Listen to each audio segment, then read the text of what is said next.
late August at the future home of the Cedar Springs Fiber Arts Center and Retreat. And it kills me to say that, because I'd never thought a year after we fell in love with this piece of property, we'd still be saying the future home.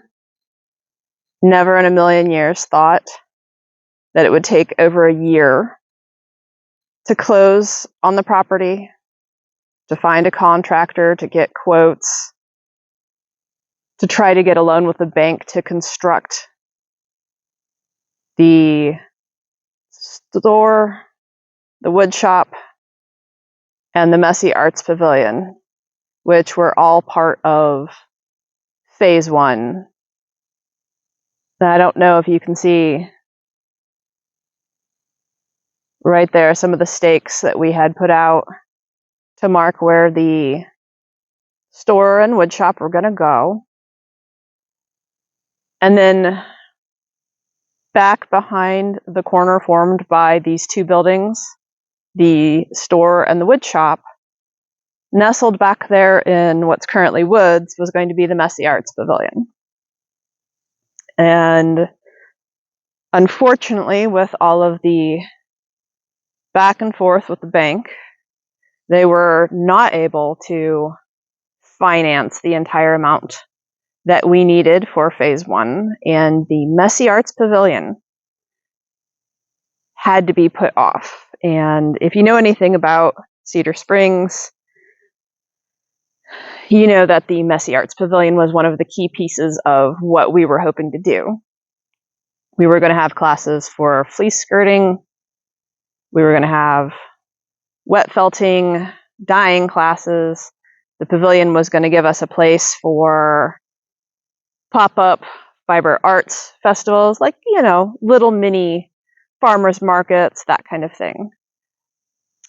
So right now we're starting to kick off a campaign specifically to raise money for saving that Messy Arts Pavilion and bringing it back into Phase One. One of the classes that we'd wanted to teach included wildcrafting with natural dyes that are available here in the wild. Focus on sustainable wildcrafting and what different dye plants can be harvested at different times of the year. And so today I just wanted to take a moment to share some of those plants with you so you can understand why it's so important for us to raise the money to bring the Messy Arts Pavilion back into Phase One so we can bring this kind of valuable knowledge to people.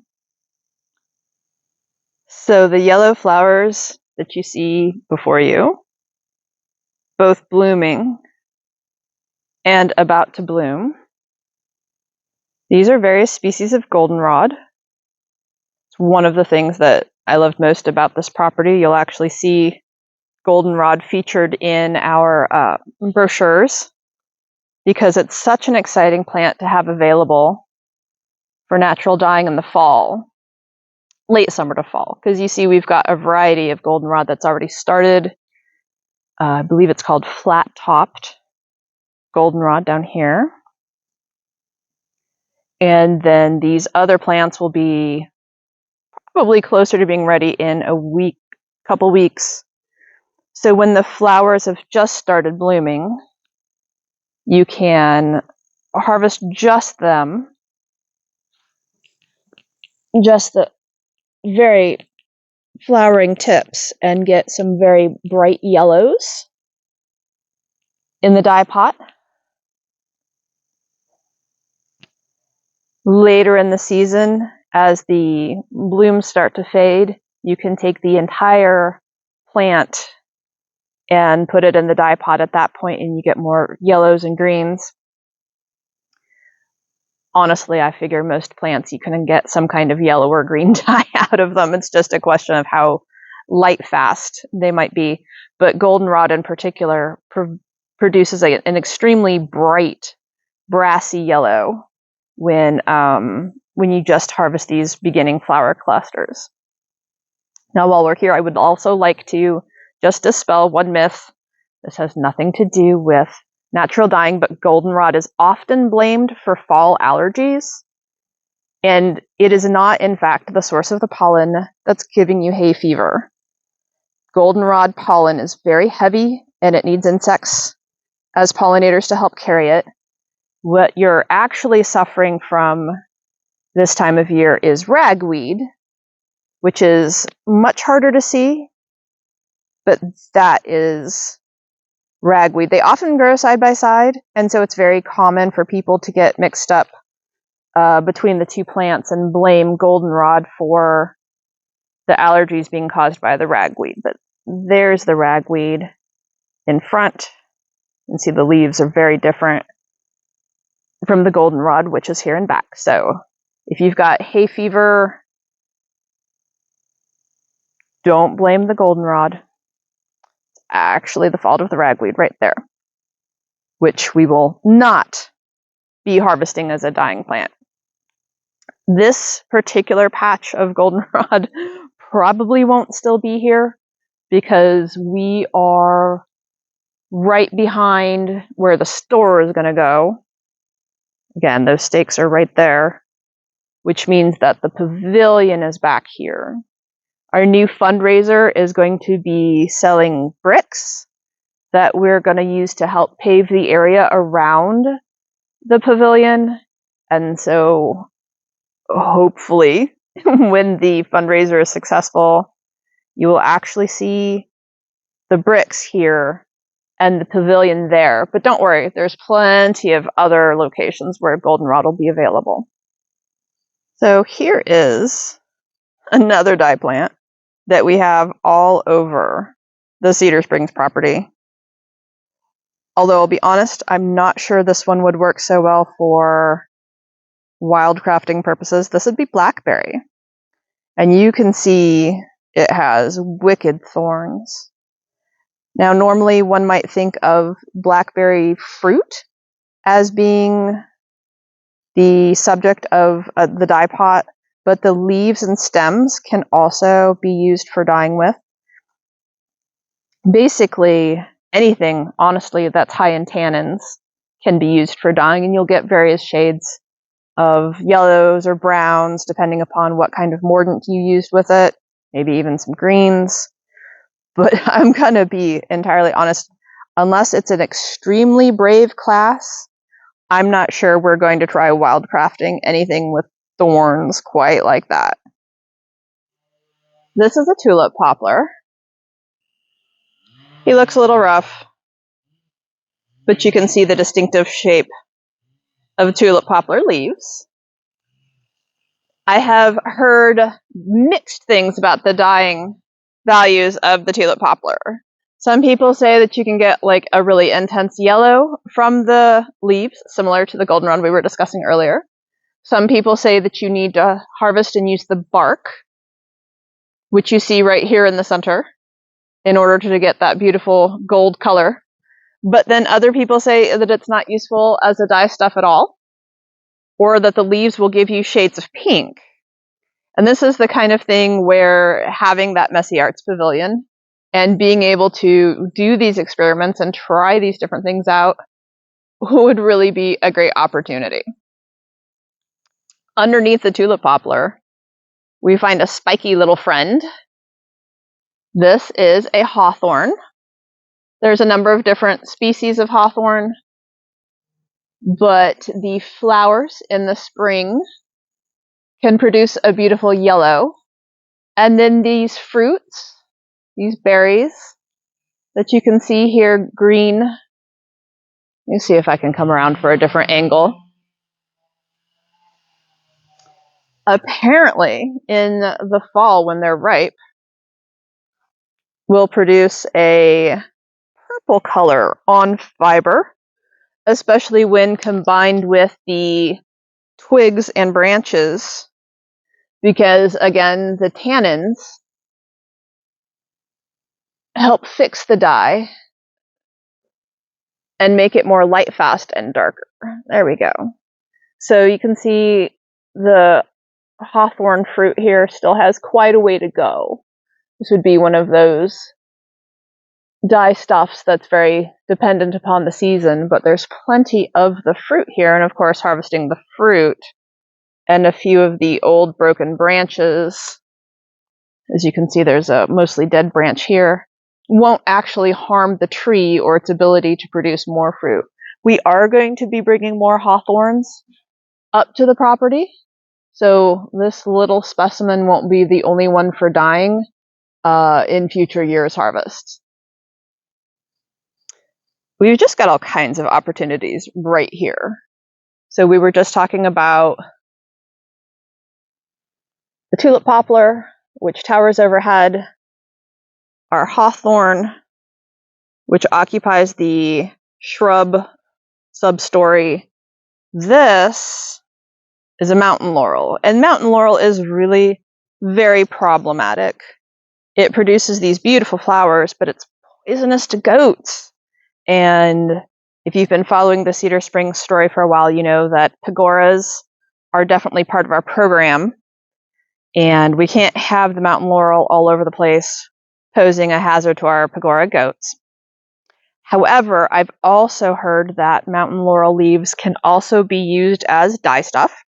So maybe we will be able to remove some of these plants and harvest the leaves for dye stuffs at the same time. I believe, like so many other plants, again, it would give like yellows and greens, but I'm looking forward to the experiments to find out, so for sure. Walking just a little distance away, the tulip poplar, hawthorn, and mountain laurel are all right there. We find another potential dye plant. This is maple, red maple. You can tell it's red because of the stems at the bottoms of the leaves. They have that red color. Most of the maples we found at Cedar Springs so far have been red maples, so for the record, yes, you can tap them for sap in the spring, but they aren't quite as sweet as a sugar maple would be.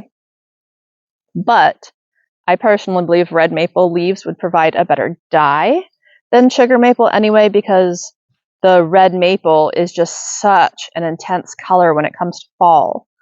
So from what I understand from the research I've done, the red maple leaves should be giving us a reddish brown color when used as a dye. And, you know, especially in the fall when all these leaves start coming off the tree and on the ground, it's going to be super easy to harvest as a dye stuff. This area down by the entrance is going to be completely converted to a wildflower meadow. You can see it's well on its way already, all by itself. We're just encouraging the process, if you will. And we have some wild plants in here already that can be used as dyes. For instance, this little guy. This is wild carrot, also known as Queen Anne's lace. Apparently, domestic carrot tops can also be used for dyes, especially for the color green. The wild carrot's color isn't quite as strong, but honestly, if I'm going through all the trouble to grow a domestic carrot, I'm not going to be dyeing with its green leafy tops or flowers. I'm going to be eating them. If you didn't know, carrot tops are actually quite tasty. Now, one of the ways we know that this is Queen Anne's lace and not one of its poisonous look-alikes is the fine hairs on the stem. If you can just see that. What is that children's mnemonic? The queen has hairy legs, I believe is how it goes. So this is definitely not poison hemlock, which is the other thing that might look very similar to people who don't know how to tell the plants apart. We're not going to be wildcrafting or harvesting poison hemlock to dye with. Trust me on this one.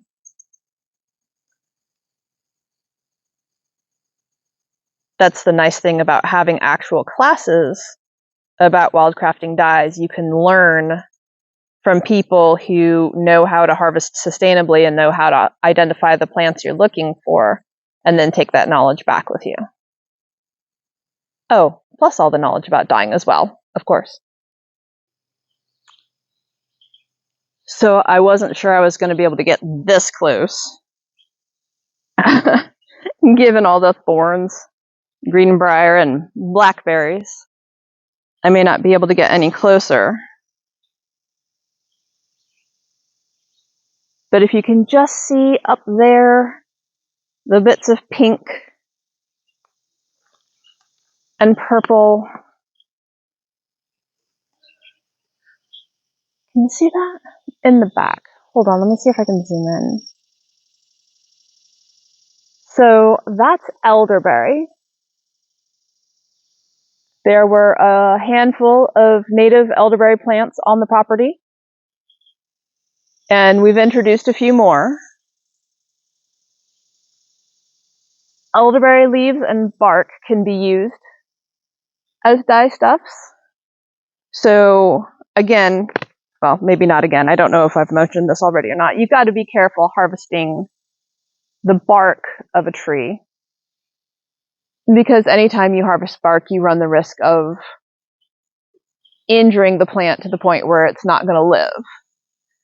So as far as elderberry bark goes, that's probably something that we wouldn't necessarily wildcraft unless there was canes that needed to be pruned in the spring.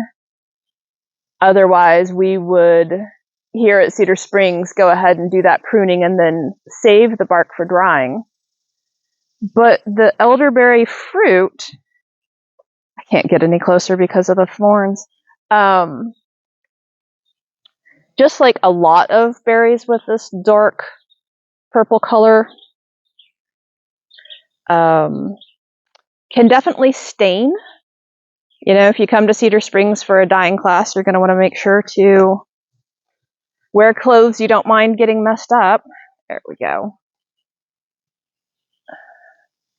Now, a lot of times with berries, you're going to find that the dye is not very light fast, that the colors don't stay for very long. So what might start as a very nice purple color, depending upon your mordant and your fiber, is going to fade to like a light gray or purplish gray after a couple of washings. But my friend Janet Garman at Timber Creek Homestead has a technique for actually dyeing poke berries in a way that ends up being light fast. So I'm looking forward to the opportunity to try that same technique with elderberries and see if that also produces better results than just the more traditional dyeing method. So you'll definitely want to stay tuned for that one. Here's one of our introduced elderberries. We've had to put metal cages around them because anywhere that was easy enough for us to reach to plant the elderberry in the first place was easy enough for the deer to reach to browse the elderberry that we had planted. So the wild elderberries that have survived back because they were back behind these massive walls of blackberry and greenbrier thorns. So the deer weren't able to reach them, so they could reach their full size and start producing flowers and berries. Unfortunately, the ones that we've planted have been nibbled on quite a bit. Hopefully these cages will be enough to protect them until they get to a better size. This doesn't look like much at this particular point in time, but this is the area where the yurts will eventually go. We're behind the store and the wood shop right now. If I could go straight through the trees, I believe they'd be right there. I was hoping to find some oak galls. It seems like every single trip we've made up to this property so far, there's been at least a couple. Oak galls are areas where a particular wasp has laid its eggs in the leaf or stem of an oak tree, and in order to protect itself, the tree builds up a huge wall of tannins around the egg sac. And these oak galls are so high in tannin that when you combine their, we extract them as a dye, is what I was trying to say, and use them in a dye with an iron modifier, you can actually get colors approaching black, which is pretty impressive for a natural dye. But I haven't seen any of those yet. Still no oak galls, but I've noticed some acorns have started to fall. Seems a bit early, given the fact that it's still August. But acorns can also be used for dye. There's one from a previous year that's still hanging on. So I would actually think, as much as acorns can be used as food as well, that acorns falling off the tree this early probably have something wrong with them from an edibility perspective. So these actually could be much better options for dyeing. Again, acorns don't have quite the tannin concentration that oak galls do, but they do provide dyes of their own. Again, browns, grays, tending towards black depending upon the iron modifier applied after the dye has been applied to the fiber. And if there's these acorns here, that means we've got oak trees somewhere around that are mature enough to be producing acorns. Now you could also use oak leaves and bark for dyes as well, but we've already mentioned that a lot of times you don't want to use the bark for risk of hurting the tree, and most of those leaves are far enough up over our heads that we're going to be really grateful for the acorns we find on the ground. I'm going to keep looking for the oak galls, though. Maybe we'll find one. Or several. It's actually surprising that oaks of any size remain on this property. If you've been following along with our YouTube videos as we share the story of Cedar Springs, you'll know this property was logged not so long ago, like maybe 6 years or so. So a lot of the plants that you still find are, the scrubby undergrowth where trees are trying to grow back from where they've been cut down. A lot of what you see like this is sweet birch.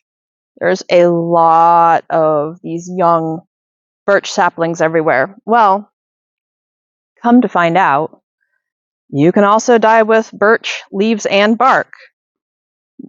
In as much as some of these trees need to be cleared out to make room for the older, more mature trees to have the ability to be more healthy, this would be a great opportunity to either wildcraft if the area wasn't too far away from the Messy Arts Pavilion, or for us to clear the undergrowth out and save the leaves and the bark, especially the inner bark, apparently can give shades of pink, which I wouldn't have expected. Now, most of the birch that's discussed in dyeing books is the yellow birch. This is all sweet birch, so maybe those colors will end up being a little bit different, but we will find out for sure.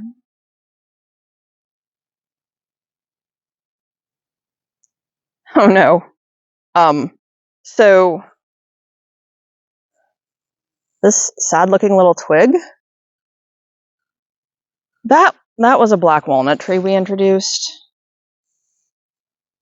When the loggers came through, they also took all the black walnuts of any size. We haven't found a single one left on the property. And of the handful we've tried introducing, they've all met very similar fates, like with the elderberry and the deer. They just come along and help themselves. So we will probably have to actually buy some black walnuts to plant, some mature trees, because I don't know if any of our little saplings are going to make it. Black walnuts produce one of the most user-friendly, beginner-friendly dyes available in the wild. The green hulls that protect the fruit, the nuts, when they fall from the tree, they decompose pretty quickly and will stain your hands just the most awful color of brown. And again, because of the high tannin content, if you were to use a iron modifier following that dyeing process, the colors will start to go towards black, which is pretty awesome. Just at this point in time, we don't have any black walnuts. So this is a great example of a dyeing opportunity here. You can see this leaning tree here. That is another sweet birch. And because he's already growing at this awkward angle, he's never going to be that strong of a tree, and in fact runs the risk of falling across one of our pathways. Well, there's no need for his sacrifice to go to waste. All those leaves can be harvested, and all of this bark can be harvested, saved up, and dried, and used for dyeing classes in future years.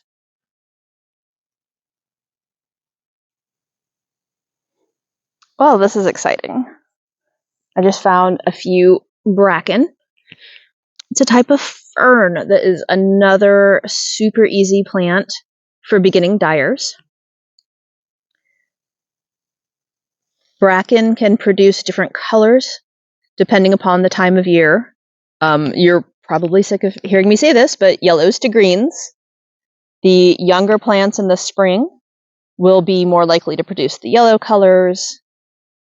The more mature plants in the late summer and fall, like where we are right now, will give yellow, green, almost olive kinds of shades.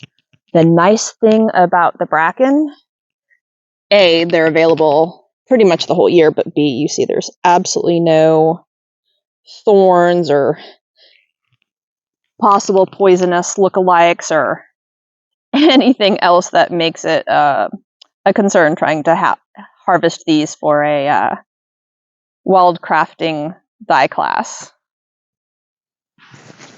Well, still no oak galls, but I have found my way back to 2 other black walnuts that we've introduced. This little guy was the first one. We planted him late last year. You can see he's been nibbled on by a few of the deer. That apparently just happens, but at least this one has his leaves. So that's a good sign for the chances that he will survive into the future. The other, and I should say, we know that it's a good location for a black walnut because there was a stump of one that had been left by the loggers from years ago. And then back over here somewhere, amid all the ferns and other plants in the understory. Oh, poor little guy. Here's the other one. You can see he's struggling too, but again, at least he's got leaves, so that's a good sign.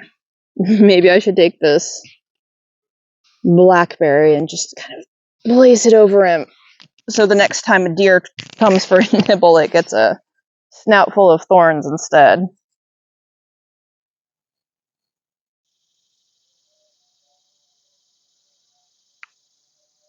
More goldenrod.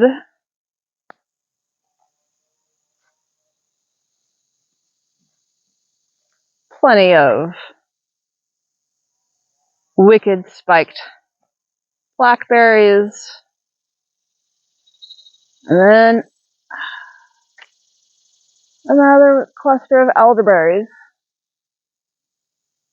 out of reach behind that wall of thorns. Now, I know if you've ever been foraging for blackberries in the wild, obviously this batch is past their prime. You're used to sneaking a bite while you're harvesting. Gotta check the quality of the blackberries, right? Gotta make sure they're tasty enough to be worth struggling with the thorns. Just remember with elderberry, you do not want to likewise be trying little samples of the berries. They are poisonous to humans, toxic, unless they've been cooked. The heat destroys the cyanogenic, I believe it is, compounds that are inside the seeds inside the berries. So you absolutely do not want to sample these berries while you're harvesting them. So again, that's the sort of thing that's very helpful to have a teacher or a mentor with you when you're learning how to wildcraft. We're just going to have to get in here with some goats to eat all of this forage between us and those elderberries right there. This little guy is interesting. You can see it looks like a dinosaur print or a three-fingered mitten. This is sassafras. We've got a lot of sassafras on the property. And in addition to being used, the leaves for gumbo, allegedly, you can actually take the bark off of the roots and use that to dye with. We've got a lot of these small saplings that are just going to have to come out of the way as we're doing construction and property improvement and landscaping. So there you go. It's one of the distinguishing features of sassafras being it's got several different leaf patterns as opposed to other trees like tulip poplar where all the leaves look the exact same. But quite frankly,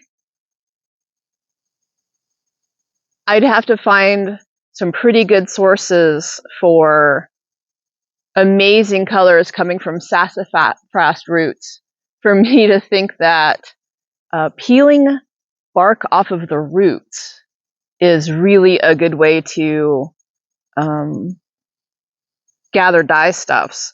And I'm going to be honest with you, that also doesn't sound like something that would be a lot of fun to do during a wild crafting class. Obviously, it's not something that would be sustainable in the long run because you're going to kill the entire tree in the process of getting to the bark on the roots. But if you had to take the tree out anyway, it could be an opportunity. But like I said, it seems like it could be a lot of work for not really being certain what that dye is going to look like. Oh, hey! This is dock. I don't know what kind of dock. Based on the leaf shape, I'm going to say it looks like it's probably broadleaf dock. Not really the best expert in telling the difference between different varieties of the dock plants, rumex species, but all of them can be used as dyes. Their leaves are high in oxalic acid, kind of like rhubarb, so it can be used as a natural mordant in order to help fix dyes on other plants. And the roots are also usable for dyes, giving colors and shades of yellows and browns. So there doesn't seem to be a lot of dock around. I've only seen like one or two other plants. So maybe not the best option for wildcrafted dyes, but still good to know it's here as an option. Well, I still haven't been able to find any oat galls. Honestly, right now, late August, mid to late summer, I think the undergrowth is just really too thick to be able to see any unexpectedly round shapes of the galls somewhere on the floor of the forest. They kind of blend in with the leaves, the brown dead leaves from previous years anyway. So if you don't have a really good shot of the forest floor, probably not going to find any oak galls this time of year. I think most of the ones I've seen have been in the winter when there just wasn't a lot of other foliage getting in the way. So that's another example that may be the kind of thing that we can harvest in the off season to have available to teach dye classes the rest of the year when it's a little more pleasant to actually have outdoor classes in that messy arts pavilion. So we are currently down on the power lines. Our property does go under these power lines into the other side, but this is a really great area for a lot of just wild, crazy, who knows what to just grow up because it's relatively unkempt. Unfortunately, it does get mowed by the power company periodically, but what we have here is staghorn sumac. This is another plant where the tannins are so high in the leaves and the bark that they could be used as a natural mordant. And the thing is if the power company is likely to take these plants out anyway, then there's no harm in us taking them out first and using them for dyeing purposes. It is a little bit more rugged through here.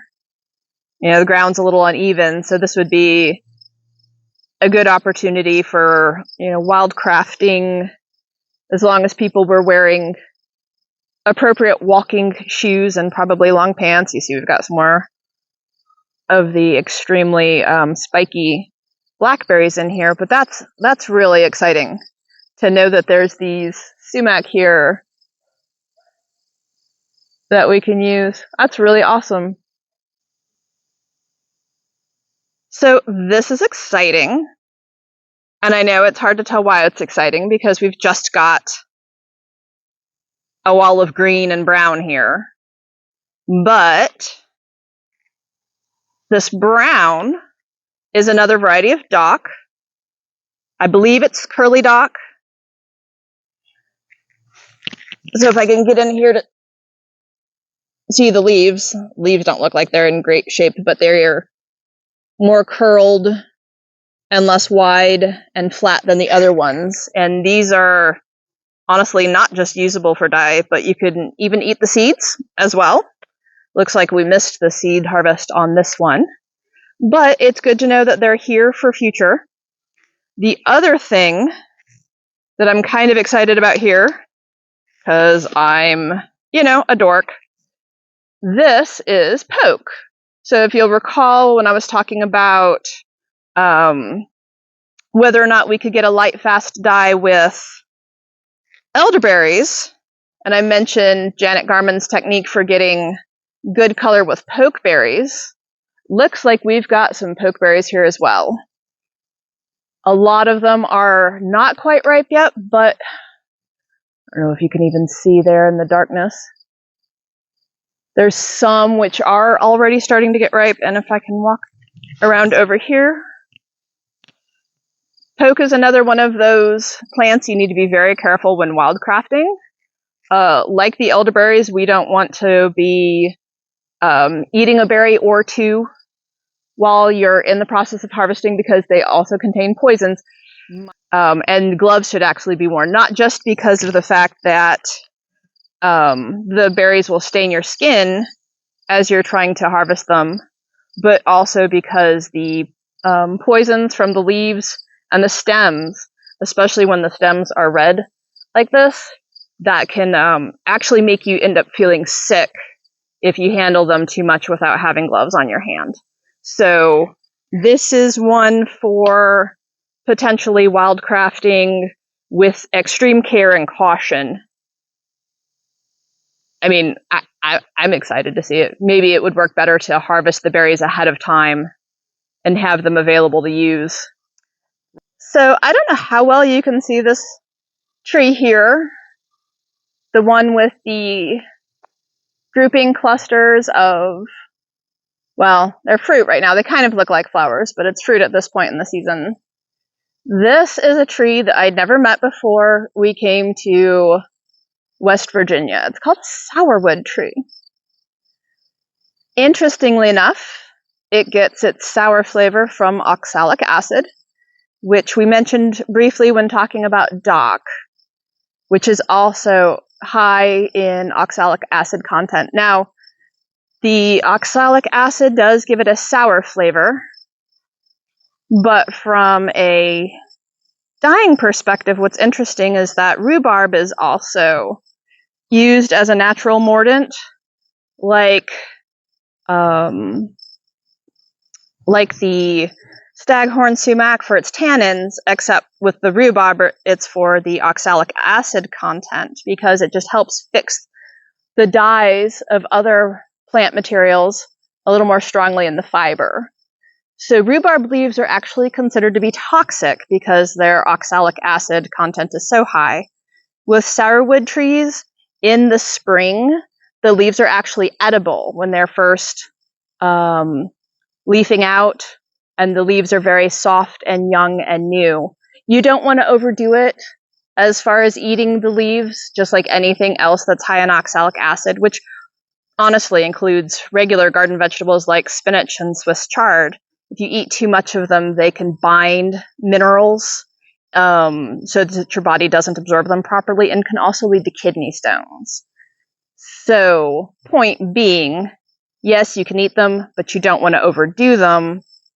Also, while we might do some experiments with using sourwood leaves for dyeing to see how it affects the colors, it probably would take a higher amount of the leaves compared to rhubarb, again, just because the oxalic acid content is so different in quantity, that the rhubarb leaves are considered poisonous, but the sourwood leaves aren't. So this would actually be something comparatively easy to harvest, depending upon where we are. We'll also want to do some experiments to see whether they produce better color when used fresh or when dried and then added to the dye pot. So lots of fun times ahead, learning more about all these wild plants and how they can make beautiful colors on fiber. So one thing we haven't talked about is the dyer's garden, which of course is going to be one of our focal points. You can see here to the left the two permanently wet tracks that mark where the pond is going to start. Behind it, the main entryway. As we pan to the right, the shop and the store, and back behind them, hopefully the pavilion, if we can raise the money to be able to get the pavilion built this time. We don't want to wait until later phases of development, because that pavilion is so important for all the messy fiber arts we plan to do. Until the point when construction starts, it's going to be really hard to say exactly where it makes sense to put the dyer's garden, where we'll have cultivated dye plants to also use in dyeing classes. Coreopsis, various types of marigolds, and your more traditional natural dyes like weld and madder, and hopefully some kind of indigo. I don't necessarily know the cultivation requirements for all these different plants off the top of my head, but hopefully some of them can at least be grown as annuals, if not actually perennials. We'll see if they can survive the winters here in West Virginia. But until construction gets underway, fingers crossed, sometime this fall, we don't really know where we can put the dyer's garden, because the construction equipment, lots of excavation, pouring of concrete foundations, things like that. We don't want to necessarily start putting in plants that are then just going to get trampled as construction takes place. Obviously, we're going to want the Dyer's Garden close to where the pavilion is going to be. So back in that corner. Although we could also potentially put it across the way over here. Some plants do better in a partial shade environment. Any plants that do better with wetlands, we'll put closer to the pond. And maybe we'll just create an environment where we can forage and wildcraft here up on the main area of Cedar Springs. But the fact of the matter is, we need your help. We have struggled and we have fought, and we have tried so hard to secure the funding we need to get these 3 buildings built. The woodshop, where Mike will make Spanish peacock inventory and teach turning classes. The store, I know you can't see it, use your imagination. The store where we'll be able to actually sell Spanish peacock products and fiber from the pagoras once we get them, our little flock started here. And behind it, the pavilion, which is so critical to accomplishing what we're looking for here on the property. If you can at all afford to help out, I know times are tough for everybody right now. We've included a link to the GoFundMe. We'll also post a link to our new brick fundraiser. We need everybody's help if you can afford anything at all to make this dream a reality.